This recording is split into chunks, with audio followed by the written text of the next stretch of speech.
우리 말씀의 제목은 한번 고백을 해봤으면 좋겠어요. 우리 옆에 분들하고 같이 고백을 한번 해볼까요? 시작. 우리는 하나님의 가족입니다. 가족입니다. 우리 교회라고 하는 게 뭐냐? 37주년을 맞아서 오늘 영상을 보신 것처럼 교회가 뭡니까? 그리고 우리 성도님들에게 여쭤봤어요. 다 맞습니다. 교회는요, 우리가 보통 에클레시아, 우리 성경적인 원어로 보면 에클레시아라는 표현을 쓰는데 좀 어렵죠? 에클레시아라는 단어가 무슨 뜻이냐 하면 하나님의 백성들의 모임이라고 하는 말이에요. 하나님의 백성들의 모임. 오늘 우리가 주님의 이름으로 모였어요. 우리가 교회예요. 오늘 우리 성도님들이 영상 가운데 하나님의 집입니다. 만민이 기도하는 집입니다. 사랑과 평안이 넘치는 곳입니다. 쉼과 행복이 있는 곳입니다. 천국의 모형입니다. 이렇게 이야기 다 나누어 주셨는데 중요한 게 있어요. 예수님께서 마태복음 18장 20절 말씀에 보면 이렇게 말씀하셨어요. 우리 같이 한번 앞에 화면 보면서 읽어볼까요? 시작. 두세 사람이 내 이름으로 모인 곳에는 나도 그들 중에 있느니라. 아멘. 복수형으로 나오죠. 그들 중에 있느니라. 예수님이 함께 계신 곳이 교회예요. 우리가 주님의 이름으로 모여서, 그러니까 우리가 이렇게 건물 안에 모여 있는 것, 건물 안에 사람 모여 있는 것이 다 교회가 아니라 주님의 이름으로 모여 있는 곳이 이게 교회라는 거예요. 그래서 우리가 이런 표현도 씁니다. 우리 불꽃교회 공동체라는 단어를 써요. 그러니까 한 사람이 아니라 공동체라는 거죠. 그들 가운데. 더 쉽게 얘기하면 왜 하나님은 교회를 공동체로 지으셨을까? 하나님이 공동체이시기 때문에 그래요. 무슨 말이냐고요? 하나님이 유일하신 하나님 한 분인데, 하나님이 우리 인간을 만드실 때요, 창세기에 이렇게 나와 있습니다. 우리의 형상을 따라 사람을 지어. 우리의 형상이에요. 그래서 성부, 성자, 성령, 성부 하나님, 성자 하나님, 성령 하나님은 한 몸이에요. 그래서 창세기에 보면 성부, 성자, 성령 하나님의 동역을 통해서 세상을 창조하셨고 하나님의 형상을 따라 사람을 만들어 놓으셨어요. 예수님을 이 땅에 보내신 다음 주부터 우리가 대강절을 시작하는데 주님의 오심을 기다리는 절기를 맞이할 텐데, 성부 하나님께서 계획하셔서 성자 예수님을 이 땅에 보내놓으셨고, 지금 성령 하나님의 시대, 하나님의 영 성령께서 지금 이 땅에 하나님의 뜻을 이루어가고 계신 거죠. 그래서 교회는요, 주님과의 인격적인 연합체를 이 땅에 만들어 놓으신 것이 교회라는 거예요. 주님이 빠지면 안 돼요. 오늘 우리의 예배 가운데에도 우리의 예배를 받으시는 주님이 함께 하시기 때문에 우리가 교회예요. 교회를 세우신 하나님의 분명한 목적이 있습니다. 하나님 왜 이 땅에 천국의 모형으로 교회를 세우셨는가? 분명한 하나님의 목적이 있는데, 그것은 하나님께서 하나님 자신을 닮은 공동체를 이 땅 가운데 세우셨다는 거죠. 신약의 교회로 분명하게 표현되어 있지만, 그럼 구약시대 하나님 우리 인간 세상을 창조해 놓으시고 공동체가 없었는가? 아닙니다. 우리가 아는 것처럼 공동체가 있습니다. 하나님은 하나님의 형상대로 사람을 지으시고요, 아담 공동체, 가정을 만들어 놓으셨어요. 그런데 아담과 하와가 하나님의 말씀을 듣지 아니하고 죄 가운데 빠지죠. 그래서 하나님이 그 죄로 관용한 시대를 쓸어버리시고, 홍수로 쓸어버리시고, 하나님이 새롭게 하시기 위하여 노아의 가족을 중심으로 또 공동체를 세우셨어요. 근데 이게 웬일입니까? 또 다른 범죄함이 있어 노아의 가정도 문제가 있습니다. 창세기 12장에 보면 하나님께서 또 다른 새로운 공동체를 만드시는데, 아브라함을 믿음의 조상으로 부르셔서 하나님의 백성을 삼으십니다. 아브라함의 공동체와 그 네 아들들 이어가는 족장들이 있죠. 이삭과 야곱과 요셉으로 이어지는 족장들의 이야기가 나옵니다. 정말 유다의 자손 통하여 다윗이 이 땅에 오지만 다윗도 우리가 아는 것처럼 타락하지요. 이스라엘 백성이 하나님을 배반한 이야기가 구약 성경에 쭉 나오고 있어요. 신약 시대에 오면 하나님께서 새로운 공동체를 만드시는데 예수 그리스도, 하나님의 아들 예수 그리스도께서 이 땅에 오셔서 예수님을 따르는 공동체를 만들어 놓으셨는데 그것이 바로 교회예요. 교회. 오늘 우리가 고백한 것처럼 그래서 우리는요 하나님의 가족이에요. 예수 그리스도를 믿는 자, 우리는 그리스도 안에서 한 형제요 자매라고 하는 표현을 합니다. 우리는 가족이에요. 우리가 어떻게 살아야 되느냐, 이 땅에서요. 그래서 가족 공동체, 이 가족이 얼마나 좋아요. 가족하면 괜히 마음이 찡하잖아요. 떨어져 있어도 가족 그러면 마음이 통하잖아요. 이게 가족 공동체예요. 하나님 안에서 우리가 모두 하나의 가족이라는 거예요. 하나님 안에서 가족인데 하나님이 원하시는 게 있어요. 너희가 세상 속에서 살아가지만 너희는 나를 닮게 하려고 만들었으니까 너희는 이 땅에서 내가 거룩한 것처럼 너희도 거룩해라, 우리에게 하나님이 주문하고 계시죠. 그래서 성경에 보면 오늘 본문의 말씀도 그거예요. 사도 바울이 교회 공동체를, 고린도 교회를 바라보면서 교회 공동체를 이야기하면서 어찌하여 그리스도로 말미암아 믿음을 갖게 된 너희들이 세상과 합할 수 있겠느냐, 이 말입니다. 저하고 여러분은 세상 속에서 살아가지만 우리는 하나님과 가족된 삶을 살아내야 할 교회라는 거예요. 저하고 여러분이 교회라는 거예요. 하늘 공동체의 모습을 이 땅에서 잘 회복해야 될 목적이 저하고 여러분에게 있다는 거죠. 우리가 교회니까. 그래서 오늘 간단하게 제가 그 말씀을 좀 드리고 싶어요. 하나님이 이 땅 위에 하나님의 가족들을 보내놓으셨는데 우리가 어떻게 이 땅에서 교회로서의 삶을 잘 보여야 될까? 첫 번째는 오늘 16절 말씀에 그런 표현이 나옵니다. 우리는 살아계신 하나님의 성전이라. 자, 우리 한번 따라해 볼까요? 우리는 살아계신 하나님의 성전이라. 믿어지십니까? 우리는 살아있는 하나님의 성전이에요. 죽은 게 아니에요. 교회학자들이 현대교회를 네 가지로 분류를 했습니다. 교회라고 다 똑같은 교회가 아니라는 거예요. 첫 번째는 어떤 부류의 교회가 있냐 하면 공동묘지 같은 교회가 있다는 거예요. 조용해요. 죽었어요. 공동묘지 가보시면 알겠지만 기쁨이 없어요.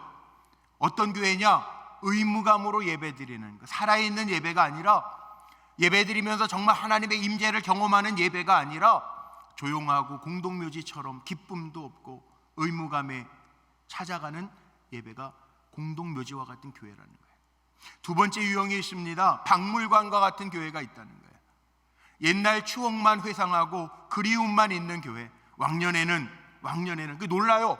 야, 우리 교회가 저런 때가 있었어. 지금은 안 그렇다는 거죠. 그런 유형이 있다는 거예요. 세 번째는 극장식 교회가 있다는 거예요. 사람이 많이 모이기는 하는데요, 구경하고 가요. 내가 살아있는 교회로서 역할을 감당하는 것이 아니라 구경만 하고 가요. 박물관과 같은 교회, 극장과 같은 교회에 공통점이 있는데 뭡니까? 시간이 지나면 불이 꺼진다는 거예요. 극장도 상영이 끝나면 불이 꺼지고 다 나가잖아요. 그렇다는 거예요. 그런데요, 우리가 37주년을 맞이했지만 우리 불꽃교회가 추구해야 할 교회가 있어요. 어떤 교회냐? 교회 신학자들이 얘기하는 것처럼 네 번째 유형은 잔치집 같은 교회예요. 자, 우리 불꽃교회는 잔치집과 같은 교회가 되기를 소망하고 축복합니다. 잔치집 가보셨습니까? 어떤 분위기가 있죠? 잔치집에 가면요, 왁작지껄합니다. 기쁨이 있습니다. 웃음이 있습니다. 노년서부터 어린아이까지 다 모여 있습니다. 생동감이 있습니다. 이게 잔치집 같은 교회예요. 금년 한 해 동안 우리 불꽃교회에서 있었던 일들을 영상으로 편집해서 광고 전에 보여드렸어요.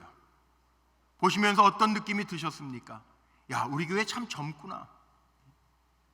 우리 교회 참 젊네. 아이들이 많아요. 함께 어우러져 있어요. 사진을 보시면 아시겠지만 함께함의 기쁨이 있어요. 살아있어요. 이게 우리 교회의 모습이에요. 뜨겁게 기도해요. 이게 우리 교회의 모습이에요. 저는 이 잔치집과 같은 모습이 여기에서 끝나는 게 아니라 우리 함께 가자. 오늘 찬양해 주신 것처럼 저하고 여러분하고 우리 장로님하고 권사님하고 집사님들하고 성도님들과 어린아이에 이르기까지 잔치집과 같은 분위기 함께 가면서, 이번에 할로윈 데이 때는 우리 동네 주민들과 함께 어우러져서 빛의 잔치를 했는데요, 이 마당에 왁작지껄하는 모습을 제가 제 사무실에서 이렇게 내려다보면서 얼마나 감사하든지 눈물이 주르르 나더라고요. 그래요. 우리 함께 잔치집과 같은 생동감이 있는 우리 불꽃교회 만들어가게 되기를 소망합니다. 우리 옆에 분들하고 인사 한번 해볼까요? 우리 함께 만들어 갑시다. 함께 만들어 갑시다. 두 번째, 하나님 왜 이 땅에 교회를 세우셨냐 하면 하나님이 거하시는 공동체가 교회이기 때문에 그래요. 출애굽기에 보면 모세에게 하나님이 성막을 지으라고 하셨는데 성막을 왜 지으라고 하셨냐면 내가 거기에 임재 함께 하겠다. 하나님이 거하시는 공동체가 교회예요. 교회. 하나님 어디에 계십니까?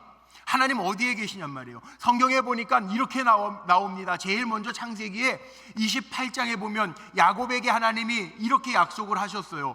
창세기 28장 15절 말씀인데요, 야곱아, 내가 너와 함께 있어. 내가 어디로 가든지 너를 지키며 너를 이끌어 이 땅으로 돌아오게 할지라. 내가 너에게 허락한 것 다 이루기까지 너를 떠나지 아니하리라 하신지라. 여기에 내가 너를 떠나지 아니하리라, 여기 이 떠나지 아니하리라 라고 하는 말이요, 참 재밌어요. 구약 히브리 원어 성경을 제가 찾아보니까 에자베크, 뭐 이렇게 어려운 단어니까 외우실 필요는 없는데 에자베크라는 말이 있는데요, 이게 떠나지 아니하리라 라고 하는 말인데 이 원형이 뭐냐 하면 아자브라는 말입니다. 아자브. 이 아자브라는 말을 한번 좀 따라해봐요. 이게 중요한 말이에요. 아자브. 이게 히브리 말인데요, 이 아자브라고 하는 말 속에는 내가 너를 떠나지 아니하리라, 이 말이 원형이 아자브라고 하는 동사인데 이 아자브라고 하는 말 속에는 뭐가 담겨 있냐면 내가 너하고 운명, 생사를 같이 하겠다. 내가 너와 끝까지 함께 해서 내가 너를 주목해서 지켜주겠다. 내가 너를 포기하지 않겠다. 이 말이 아자브라고 하는 동사를 써요. 하나님이 야곱에게 나타나셔서 그 두려움 속에 있는 야곱에게 아자브, 내가 너와 함께 할 거야. 내가 너를 끝까지 지켜줄 거야. 내가 생사를 너와 함께 할 거야. 내가 너를 포기하지 않을 거야. 말씀하시는 거예요. 제가 그렇게 축복하고 싶어요. 오늘 예배 함께 드리는 여러분이 교회인데 하나님이 아자브, 우리 한 사람 한 사람에게 아자브, 내가 너와 함께 할 거고 운명을 같이 할 거고 끝까지 지켜줄 거고 너를 포기하지 아니할 거야 라는 음성이 우리 성도님들 심령에 새겨지시기를 주님의 이름으로 축복합니다. 이 고백을 내가 너를 떠나지 아니하리라 에자베크라고 하는 말씀을 하셨는데, 아자브라고 하는 말을 하셨는데 야곱이 이 이야기를 듣고요, 바로 16절 창세기 28장 16절에 뭐라고 고백하냐면 여호와께서 과연 여기 계시거늘 내가 알지 못하였도다, 이렇게 고백합니다. 여기라고 하는 게 어딜까요? 장소적으로는 물론 베델이죠. 그러나 그 베델, 루스라고 하는 곳이 아니라 야곱의 인생 속에 하나님이 함께 하신다라고 하는 말씀이 아니겠습니까? 우리의 인생 속에 하나님이 함께 하신다는 거예요. 들판, 아무것도 없는 들판 광야였지만 내가 너를 떠나지 아니하리라, 내 인생 속에 함께 하시는 하나님을 느끼는 거예요. 제가 기도하는 게 있어요. 아마 제가 불꽃교회 담임 목사로 섬기는 동안에는 계속 기도할 거예요. 하나님, 우리 가운데 거하여 주옵소서. 오늘 말씀에도 약속하고 있어요. 하나님의 약속이 뭔지 아세요? 내가 그들 가운데 거할 것이다. 하나님의 약속의 말씀이고, 오늘 마지막 18절 말씀에 보니까 전능하신 여호와의 말씀이라고 기록하고 있어요. 제가 믿는 게 있습니다. 하나님의 말씀은 거짓이 없는 줄로 믿습니다. 하나님의 약속이란 말이에요. 하나님이 그들 가운데 거하신다고 약속하셨으니 우리와 함께 하시는 하나님의 역사가 임할 줄로 믿습니다.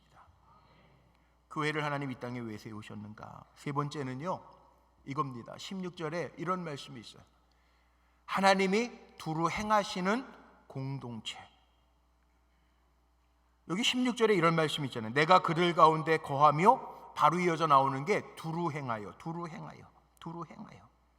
두루 행하다라고 하는 말도요, 제가 죄송해요. 이게 너무 어려운 얘기를 하는데 신약 성경은 헬라어인데요, 거기에 이렇게 되어 있습니다. 두루, 그들 가운데 두루 행하다. 이게 엠페리 파테오. 너무 어렵죠. 이게 M자는 원래 이게 보통 우리가 영어로 in 쓸 때 이렇게 안으로 들어갈 때 in이라는 전치사를 쓰잖아요. 그것처럼 M은 들어간다라는 말인데, 엠페리 파테오라고 하는 말이 무슨 말이냐 하면 우리 가운데 들어오신다는 거예요. 하나님이 찾아서 들어오신다는 거예요. 개입하신다는 거예요. 성경에 보면 하나님이 인간 사회에 들어오시는 경우가 있어요. 언제냐 하면 구약 성경에 보면 우리가 유월절이라고 이야기하죠. 이스라엘 백성을 건져내실 때 들어오셨단 말이에요. 인간 이스라엘 백성 속에 들어오셔서 이스라엘 백성들은 장자의 죽임을 당하지 아니하도록 패스오버, 건너뛰었다. 유월절, 하나님이 개입하셨다는 거예요. 사도행전에 보면 1장에 이어서 나가는 거죠. 예수님이 승천하시면서 너희들이 깨어 기도하고 있어라, 성령이 너희에게 임하실 때까지 기다려라 그랬는데, 1장 2장 사도행전에 보면은 성령이, 하나님의 영이 임하세요. 이 들어오시는 사건이에요. 하나님이 들어오셔서 직접 역사하시는 사건이에요. 자, 여기에서 저는 이 마음이 들더라고요. 하나님이 우리 교회에 들어오시고 하나님이 우리 사랑하는 성도님들의 삶 속에 들어오셔서 역사하시는 은혜가 차고 넘치시기를 주의 이름으로 축복합니다. 하나님이 들어오셔서 두루 행하신다고 약속하고 계세요. 이게 얼마나 귀한지 몰라요.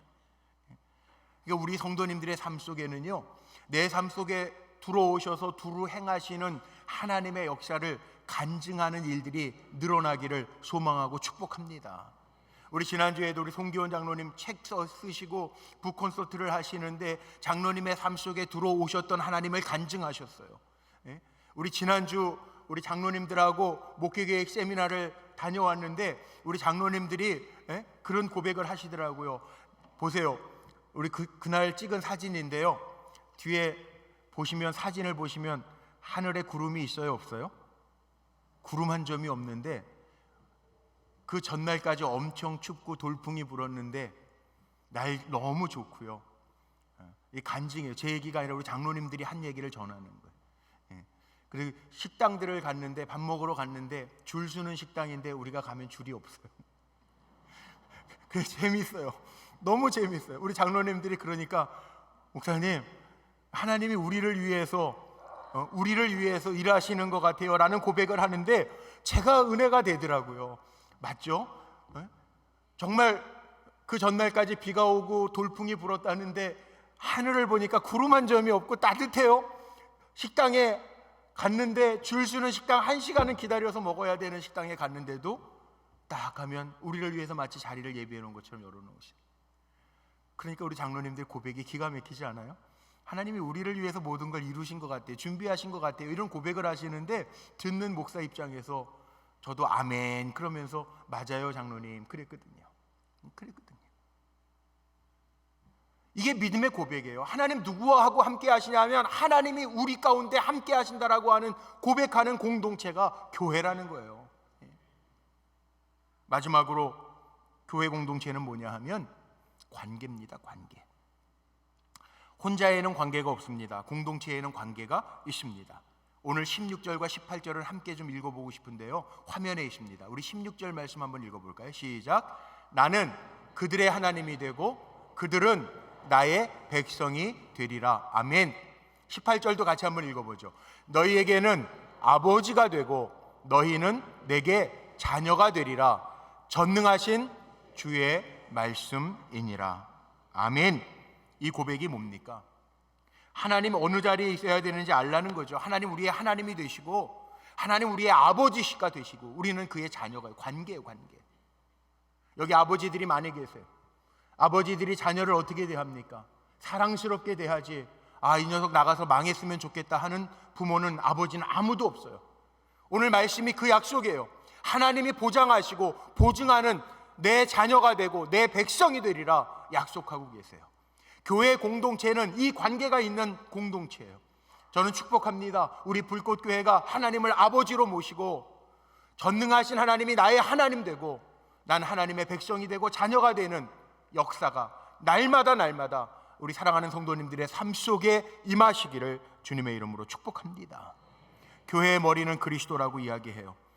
그런데 교회들마다 문제가 되는 것은 교회의 머리가 예수 그리스도이신데 자기가 머리가 되려고 하다 보니까 문제가 생겨요. 고린도 교회도 그랬어요. 고린도전서 12장 27절 말씀에 보면 사도 바울이 교회에 정의를 내렸는데 너희는 그리스도의 몸이라 우리는 지체의 각 부분이라 이렇게 말씀하고 있어요. 그러니까 우리는요 머리가 아니에요. 교회의 머리는 예수님이십니다. 아멘. 주인 되려고 하지 마세요. 목사도 주인이 아니에요. 주님이 주인이세요. 그리고 우리는 그리스도의 지체예요. 엄지손가락이 될 수도 있어요. 새끼손가락이 될 수도 있어요. 새끼발가락이 될 수 있어요. 그런데 우리 몸에 있어야 될 지체들은 다 필요한 거예요. 없어도 되는 신체 부분은 없습니다. 제가 중학교 다닐 때 권아무개 목사님이 교육 목사님이셨는데 그 목사님이 그런 간증을 한 게 제가 잊혀지지가 않아요. 그 목사님은 군대에서 새끼발가락에 동상이 걸려서 새끼발가락 하나를 절단을 했어요. 그래서 그 목사님은 새끼발가락이 없어요. 근데 보통 사람들이 내 몸 가운데 제일 미운 데가 어디냐 그러면 새끼발가락이라고 이야기하죠. 그런데 그 목사님이 우리 중등부 예배 때 말씀 전하시면서 그 간증을 하시는 거예요. 내 몸에도 제일 안 예쁜 데가 새끼발가락인데 나는 내 몸에서 없어도 될 부분은 새끼발가락이야 그렇게 생각한 적도 있는데 군대에서 동상 걸려서 새끼발가락을 잘라내고 의가사 제대를 했는데 너희들 아니? 그러면서 하신 말씀, 새끼발가락 요만한 거 하나가 없는데 오래 걷거나 오래 서 있어도 균형이 흔들리는 거 아니? 그러더라고요. 근데 제가 잊혀지지가 않아요. 우리 몸에요 아무리 못생겨도 필요 없는 부분이 없어요. 교회도 마찬가지입니다. 너무 연세가 많으시니까 필요 없어요? 아닙니다. 너무 어리니까 필요 없어요? 아닙니다. 너무 말이 많으니까 필요 없어요? 아닙니다. 다 필요한 존재. 우리를 그리스도의 지체로 부르셨어요. 나만 필요한 게 아니라 내 옆에 있는 분도 필요해요. 그래서 우리 인사 한번 이렇게 했으면 좋겠어요. 한번 같이 인사합시다. 우리 바로 당신이 필요합니다. 옆에 분에게 정중하게 얘기하는 거. 시작. 바로 당신이 필요합니다. 아멘. 이게 교회예요. 이게 교회예요. 교회는 사랑이 있는 곳, 행복이 있는 곳. 물론 오늘 우리 성도님들이 고백해 준 게 주님 안에서라고 하는 말이 다 들어가 있을 거예요. 당신이 있어서 행복한 게 교회예요. 이게 교회예요. 오늘 말씀 마칩니다. 우리 불꽃교회는 오늘 말씀의 제목처럼 우리는 하나님의 가족입니다. 가족 중에 넌 없어도 돼 그러면 말이 됩니까? 아니잖아요. 살아계신 하나님께서 지금까지 역사하셨듯이 저는 우리 불꽃교회 37주년 생일을 맞이하지만 하나님께서 앞으로도 우리 가운데 거하시며 하나님께서 우리 성도님들 가운데 두루 행하시는 역사가 이어져 가기를 소망하고 축복합니다. 하나님이 우리에게 약속하신 것 아자부, 하나님이 우리 가운데 계시고 아자부 뭐라고 그랬어요? 아자부 안에는 여러 가지 의미가 담겨 있는데 하나님께서 우리와 생명, 운명을 같이 하실 것이고 하나님께서 우리를 절대로 포기하지 아니하실 것이고 하나님께서 우리와 함께 끝까지 지켜주실 줄로 믿습니다. 불꽃교회가 여러분이에요. 하나님에게 그렇게 귀한 대상인 저와 여러분에게 아자부하시고 우리 가운데 두루 행하셔서 그 하나님이 나에게 이렇게 역사하셨습니다 고백하는 것이 우리 교회 주님 오시는 그날까지 끊어지지 않게 되기를 소망하고 축복합니다. 기도하시겠습니다.